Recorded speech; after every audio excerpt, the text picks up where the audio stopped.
Mga kabisnes naming minamahal, makikisuyo po kami. Naglalambing po kami sa inyo. Kung maaari po sana ay pakisuportahan natin Analisa Reality Vlog. Analisa Reality Vlog. Hello mga bayan, kamusta po kayo? Welcome po ulit sa aking YouTube channel, Analisa Reality Vlog. Siyempre, magbibigay po ako ng aking reaksyon, sariling opinion po, dito sa unang araw ng pagpasok ni Bong at saka yung nag-grocery po sila. Pero siyempre, bago ang lahat ay gusto ko muna kayong pasalamatan lahat po ng nariyan, nanonood ng aking mga ginagawang reaction video. Salamat po, mga nagla-like. Mga bagong subscriber po, welcome po kayo. Salamat sa inyo at more blessings. Yung mga nagko-comment at saka nagsishare po. Thank you so much. Huwag po natin kalilimutan. Suportahan po natin Ka-Business Official, Ka-Business Family, si Papa Dins TV, si Young Russell, at saka si Thinking Buddy. At gano'n na rin ang aking mga kasama mga reactors dito sa Ka-Business Official. Sila Taong Gala, si Kalingap Purak, si Ma'am Fleurs Channel, at saka si Katangay PLC, sino pa ba? Anime Reactors TV, huwag po natin kalilimutan. At saka support na rin po natin si Dinshack TV. At shout out po, Ate Marilyn, kumusta ho kayo? Sana okay lang kayo riyan. Ingat po kayo palagi. At ngayon, magbibigay na ho ako ng aking reaksyon at opinion dito sa unang araw ng pagpasok ni Bong. Kasi marami po ang mga komento na negatibo at meron din mas lamang po yung nakaunawa. So, excuse me. Maraming salamat po doon sa mga nasasamit ako. Nakaunawa kay Bong kung bakit nariyan siya ulit sa Ka-Business Family. Bumalik na siya. Sandali po, inom lang ako. Thank you. So, yun nga. Doon muna natin yung mga negatibong nabasa ko sa mga komento na hindi sila masaya na nakita pa rin nila si Bong sa kabila ng mga nangyari. Alam na natin yun. Kasi mga ka-business, para doon sa mga negatibong komento kay Bong, hindi kasi siya pwedeng wala siyang ibang mapuntahan. Kasi ganito yan. Kung halimbawa, yung anak mo, nagkamali dyan sa bahay ninyo, or sa ibang bahay, mayroon siyang ginawa. Pag uwi ba ng bahay niya, pag uwi ba ng bahay ninyo, kakastiguhin ninyo kaagad. Kakastiguhin nyo. Anong gagawin ninyo? Yung bububugin nyo? Yun ba yung gusto ninyong mangyari? Yun ba yung gusto ninyong makita na reaksyon na maging reaksyon ng ka-business na gawin nila kay Bong? Parang, naman kasi, parang hindi tama. Kasi malaki na si Bong. Ano na yan matanda na yan. Ganun-ganun lang yan. Pero sabi nga ni Papa Dins, mautak yan. Ba? Mautak si Bong. Hindi pwedeng, hindi pwedeng i-physical mong kastiguhin yan So, para sa akin yung ganong ginawa nila Mr. Ka-Business, kinausap na yan. Kinausap na yan siya, sigurado ako. Kasi dapat talaga, mayroon tayong sinasabing, pag ginawaan kanya ng ginawa na masama, pakitaan mo ng maganda. Diba?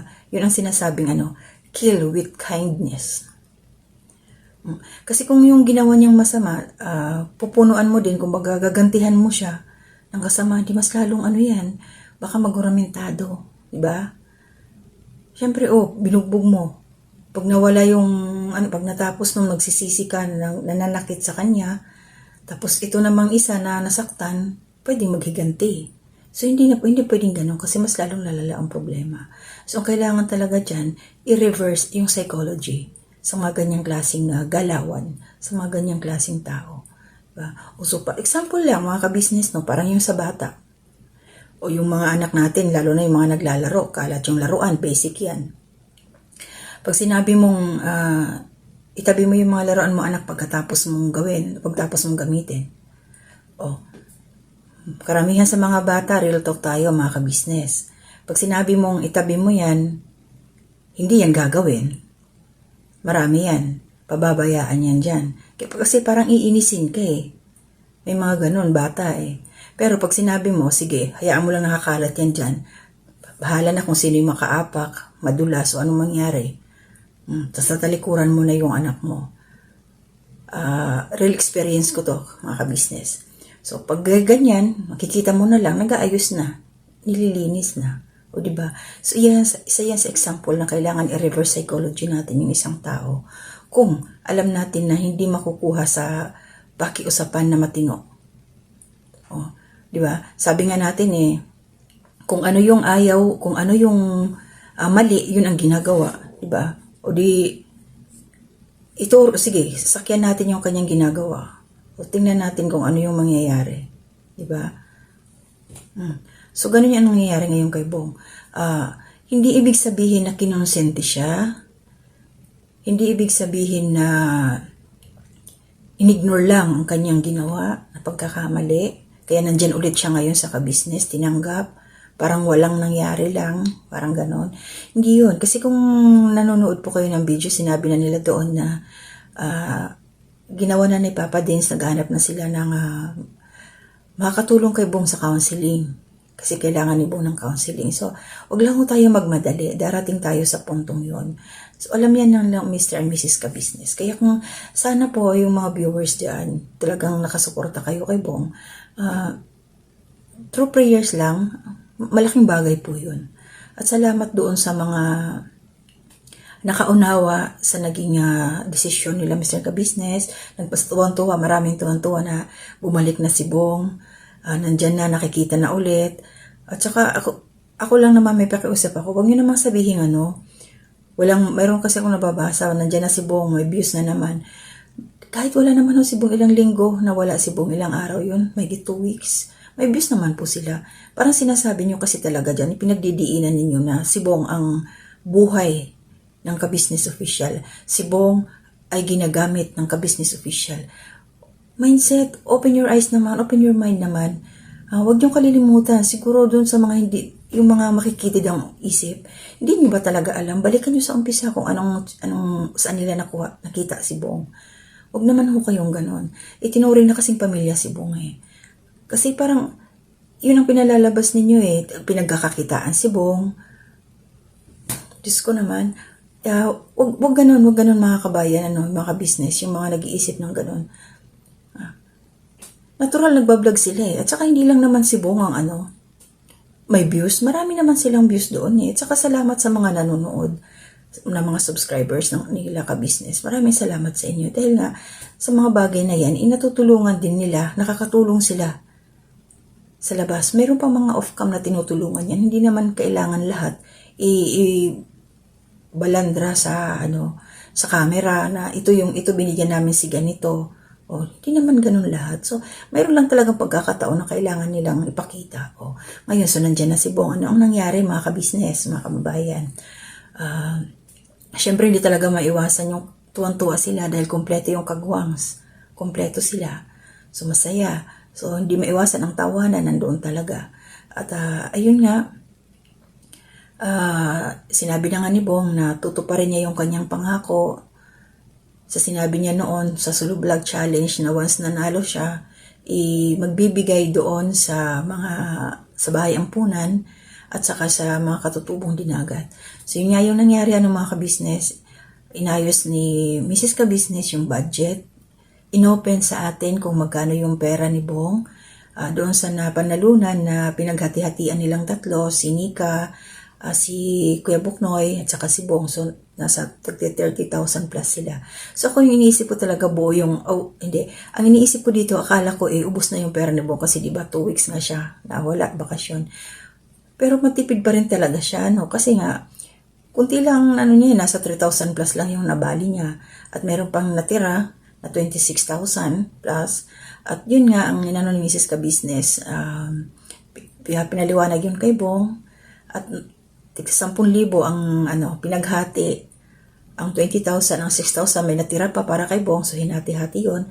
10 para balance nga naman, para walang away. Sabay ganun 10,000 para sa mga kabataan na mga doon sa bahay ampunan, din 10,000 para ang budget niya sa mga dumagat.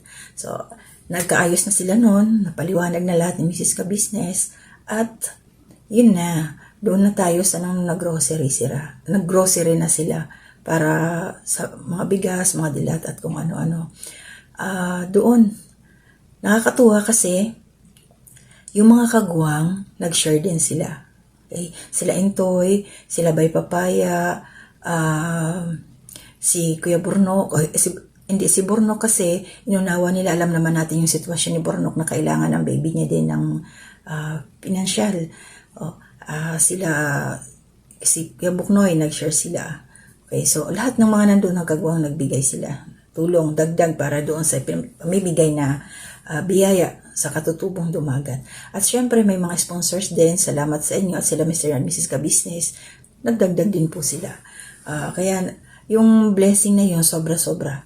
So thank you Lord dahil nagawa nila yun. At may nabasa akong comment dito, mga ka-business. May nagsabi doon na wag daw mga dilata, yung mga noodles, wag daw yun. Kasi bihira na nga lang makakain ng masarap, dapat daw yung ibigay doon ay yung masasarap na. Parang blessing yun, ka-business, kabayan, yung nandoon sa komento. Hindi mo ba alam na once kami, kasi ako sanay din kami sa bukid. Kaming mga sanay sa bundok, masaya kami pag mayroong sardinas kasi ibig sabihin no, nakapunta kami ng bayan. Yes, totoo po yun. At tapos, may tao. Sandali lang po. Hello mga kabayan, pasensya po. Nagbabalik muli. So, saan ba tayo naputol? Kasi may tao kanina. Dumating yung aking alaga. Saan ba tayo? Doon sa isang komento na nagsabing patungkol doon sa dapat hindi mga sardinas o ano man ang ibigay, yung masasarap daw. So, kabayan, ka-business yung nagkomento tungkol doon. Hindi nyo ba alam na kaming mga sanay sa bukid, lumaki sa bukid, magkaulam kami ng sardinas nga, yun nga, masaya na kami doon. Kasi nga, yun ang sabi ko kanina, nakapunta na ng lungsod. Excuse me. Kasi sa bukid sila, maraming mga alaga yan eh. Yung manok sa atin, nakakakain lang tayo, seasonal, bihira lang. Pero sa kanila, pag nandun sa bundok, sa bukid, nauumay na rin yan sila sa manok. May alaga yan silang mga hayop, baboy, kakatay. Kaya, tuwan-tuwa yan sila sa sardinas na natatanggap. Hindi nyo lang alam yan. Ba? Huwag ganun. Blessing din yan eh. Malaking pasasalamat nila yan. Kasi, ang sarap pa yan ng sardinas.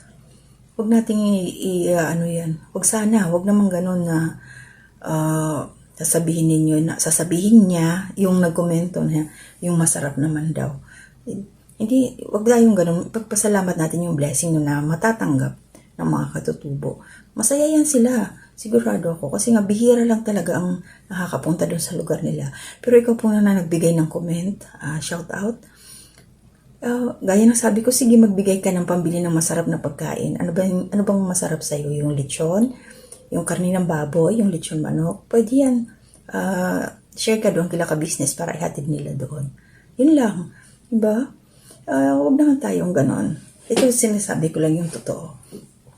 Kasi nga, mahirap talaga mahirap magbigay. Mahirap tumulong kasi nga, nagbibigay ka na nga ng tulong, ito pang mga nanonood, diskontento pa. Reklamador pa. Hindi na lang ipagpasalamat na nandoon magbibigay ng blessing ang grupo nila ka-business. Diba? Dapat ipagpasalamat yun. Huwag naman tayo masyadong ano bang tawag dito? Huwag masyadong negatibo. Pasalamat tayo sa grasya. Grasya yan eh. Maya magtampo yung sardinas eh. Mawalan na tuloy tayo ng sardinas sa Pilipinas. Yan pa naman yung madali nating may ulam. Ba, huwag naman tayong ganon. Ganun lang, sige mag-share ka para mabigyan sila ng masasarap. Ano ba sinasabi mong masarap? Kasi sa kanila yung masarap doon, araw-araw nila siguro nakakain yun, yung mga manok. Yung mga native na manok, marami yan silang alaga, mga ka-business. Kaya hindi sila may tawag sa amin eh, hindi uwat, yung hindi inosente sa masasarap na sinasabi mo sa atin ang masarap, adobong baboy. Sa kanila wala yan. Halos nakakain nila yan madalas kasi may mga alaga talaga ang mga yan. Nako. So, ito na nga doon sa grocery store. merong senaryo doon na naging emotional ako sa naging gesture ni Bong. Hindi siya mapakali, ikot ng ikot talaga siya eh. Kasi pagka ganon, syempre lagi naman ako nanonood sa mga video ni Bong. Pagka ganon kasi may gusto talaga siyang gawin.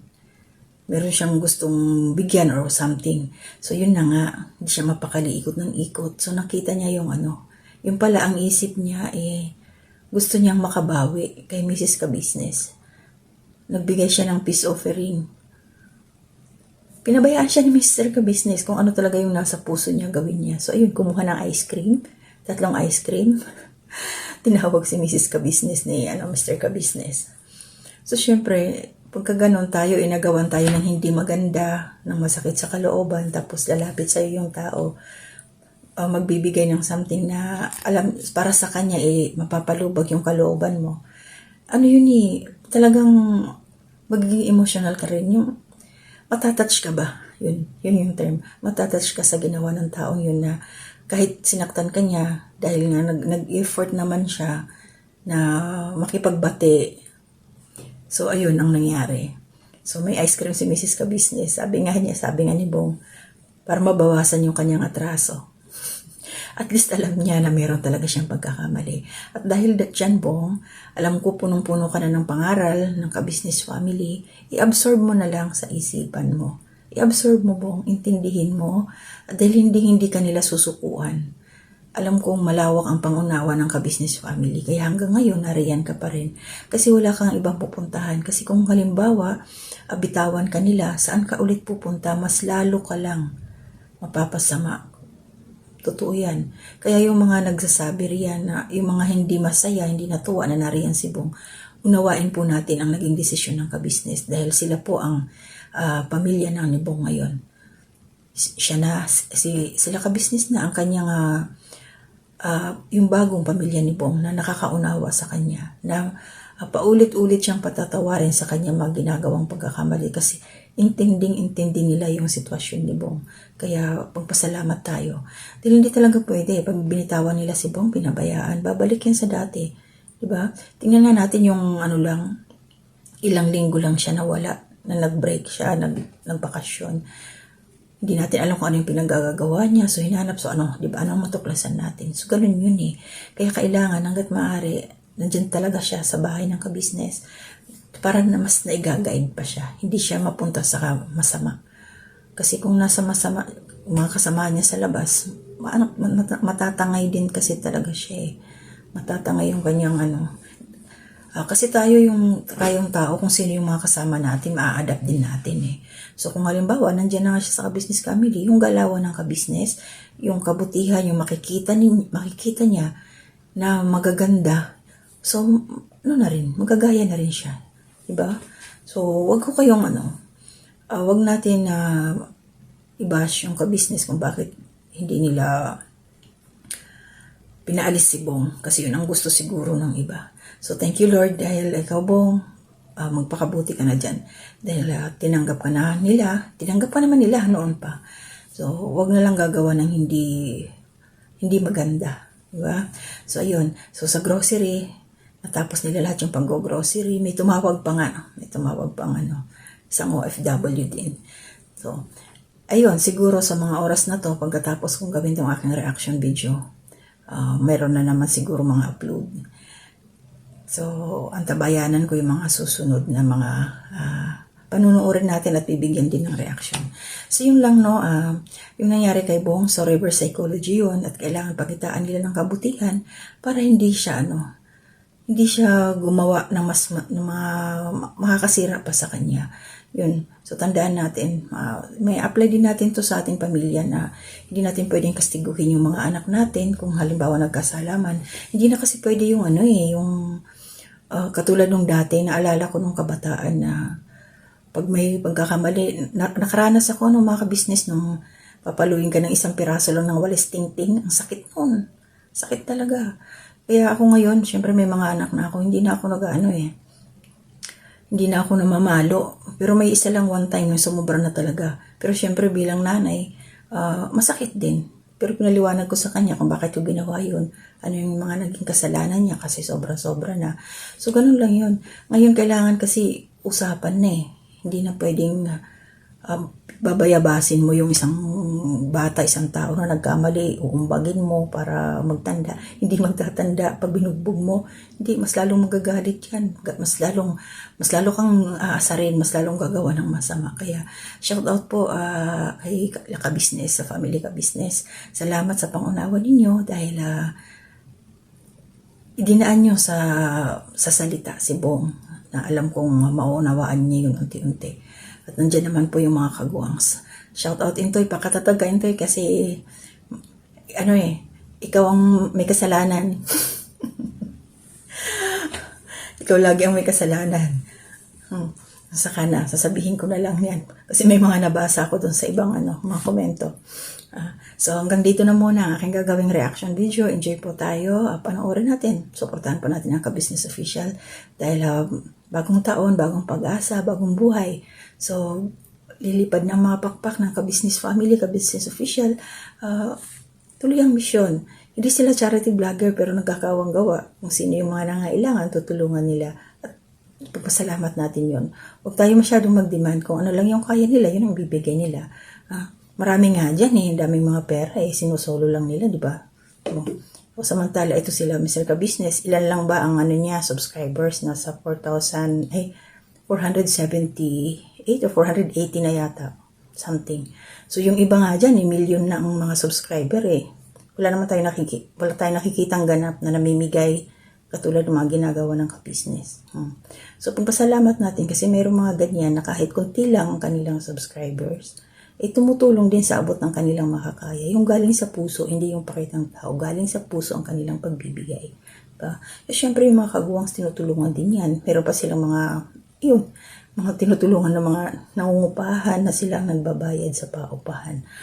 So okay na tayo ngayon mga Ka-Business. Pasensya na kayo.